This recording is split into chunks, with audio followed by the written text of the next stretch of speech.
জঙ্গল, টোটালটা হলো জঙ্গল। এই যে চলে গেছে সাগর, বঙ্গোপসাগর চলে গেছে। এই রোড দিয়ে সোজা বঙ্গোপসাগর, এই সাইডে জঙ্গল, এই যে টোটাল জঙ্গল। এই জঙ্গলের সাইড দিয়ে আমরা যাচ্ছি মাছ ধরতে। এবার জঙ্গল কি এক অদ্ভুত খেলা। এই যে জঙ্গল সুন্দরবন, এই যে গহীন সুন্দরবন, আর এই যে হলো আপনাদের গ্রাম্য অঞ্চল। এইসব অঞ্চলে যে কোনো সময় বাঘ পার হয়ে আসে। কি মামা দেখেন কতটা আতঙ্কের উপরে বসবাস করে। ওভার সুন্দরবন, এবার মানুষ বসবাস করতেছে। যে কোনো সময় বাঘ পার এসে নদী ভাঙন, দেখছেন বস্তাগুলো দেওয়া আছে, সব নদী ভাঙন রোদে, প্রতি বছর নদী ভাঙে।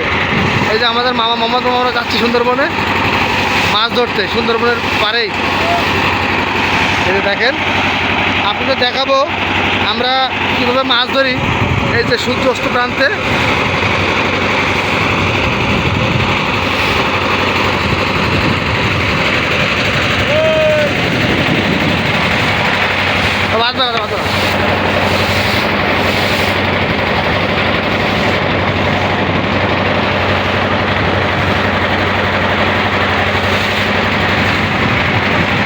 আমরা যাবো ওই পাশে, যাবো ওই পাশে ঘুরে।